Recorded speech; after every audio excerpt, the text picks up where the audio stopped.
Russia's foreign minister concluded his participation at the UN General Assembly on Friday with a blistering attack on Western foreign policy. Sergei Lavrov condemned what he called the parochial, self-serving ambitions of a small group of countries and said those states are undermining the organization and its principles.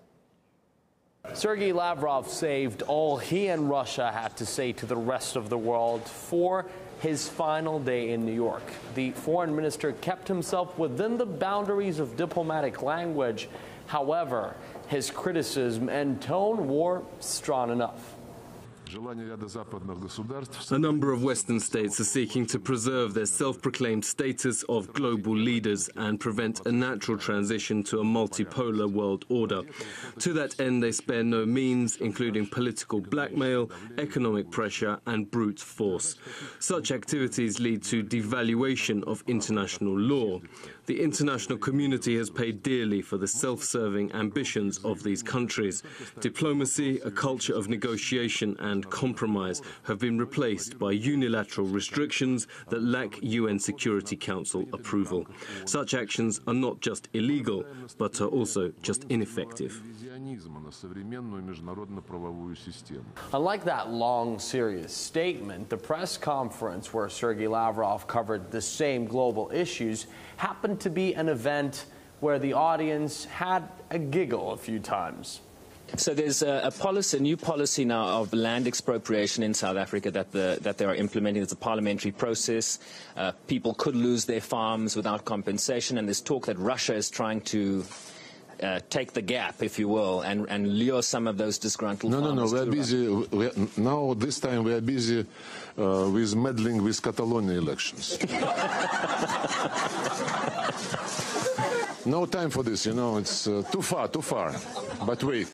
You are saying stabilize Yemen, Iraq, Syria and deter Iran. It seems as if to bring peace to these countries you have to completely eradicate Iranian influence there. How realistic is this?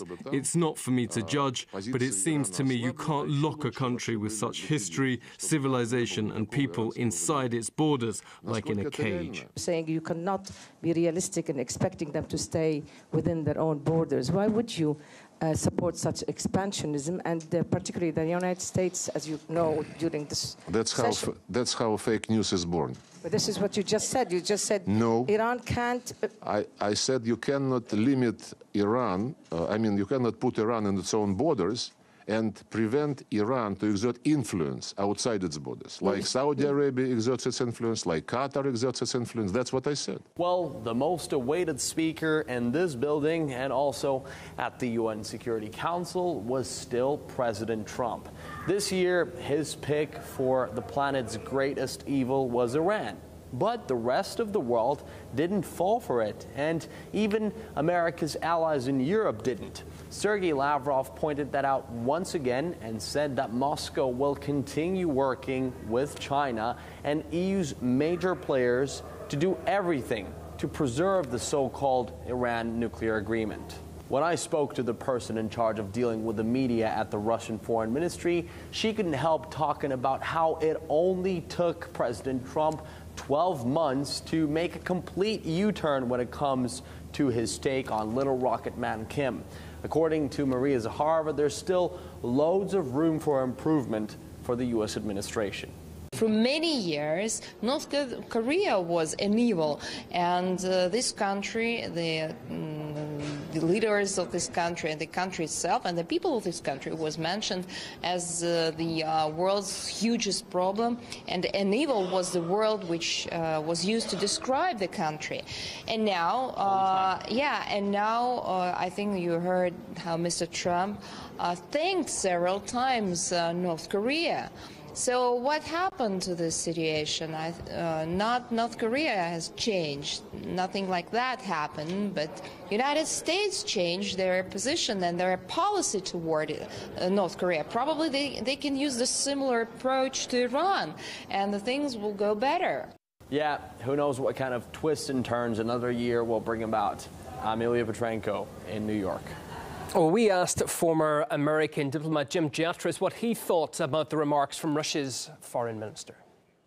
I noticed Mr. Lavrov tends to be very diplomatic, very polite, very gentlemanly in his expression, but I did notice a certain level of impatience today, that I think his patience has been tried one time too many.